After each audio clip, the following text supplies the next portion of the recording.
Holding a mother accountable for out-of-control criminal behavior by her child. It's something police have been reluctant to do, but it just happened in Utica. A rare arrest, and police did it to prove a point and get other parents to exert more authority over their children. This week, police arrested 36-year-old Nutro Muhammad. Authorities say her 11-year-old son has been involved in at least 4 felonies: robbery, fire at a Walmart, stolen cars, and more. Because of his age, police say they can't charge him criminally, so they've turned their attention to the mother. Late today, Utica Police Lieutenant Michael Curley and I talked about some of the specifics of this case, why police and prosecutors took this very rare step, and what they're hoping comes of it. What message do you hope that this sends to folks in Utica and beyond? So this is a very unique situation, considering the age of the child, the amount of crimes that he's been in, the lack of the ability for the police and the community to really do anything about it, coupled with the fact that Raise the Age has just kind of run amok amongst the juvenile population with this case in particular, and the fact that under 12 cannot be prosecuted in any criminal facility or family court. We felt it prudent that we had to do something in this respect. When you arrested this mother in particular and explained why she was going to be placed under arrest, what was the reaction? I mean, certainly she was unhappy, as dictated by our press release, and certainly I think everyone can understand that by the charge in of itself, this is not the first contact we've had with this mother. It wasn't that a simple juvenile stole a pack of gum from a local convenience store and we're charging a mother for uncare of a juvenile.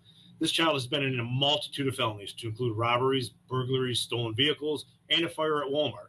So it's not as if these aren't just true public nuisance crimes as well. So this kid isn't just out stealing things, as we said. He's not throwing rocks through windows. This is a case where a juvenile has created a multitude of major safety issues, and the mom has just been unwilling to try to stem those behaviors. And you're sure it's unwilling, not unable?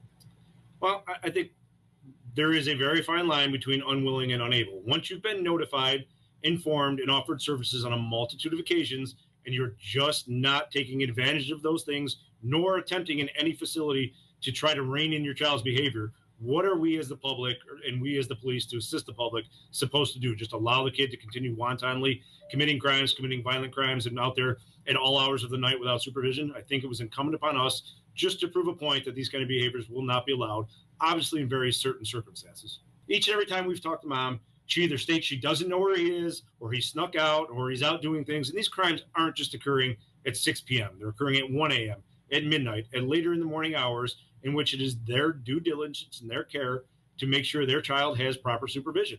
And each and every time we've encountered this child and brought him home and spoke to mom, we found that it has been a lack of all care, supervision, and neglect potentially. I mean, obviously that's a charge that can be explored later down the line, but things that just cannot continue due to, one, the age of the child and the serious nature of these crimes. Is there any worry that coming down on mom could make the life of the child worse if mom is saddled with court time, fines, whatever, potential jail time, something like that, that things could end up worse for the kid? Understood. It's a concern. However, I think in this case, it is endangering the welfare of the child. So we are arguing that mom's behavior has created a situation which either allows this child to act in this behavior or has been unable and unwilling to take care to cease this behavior.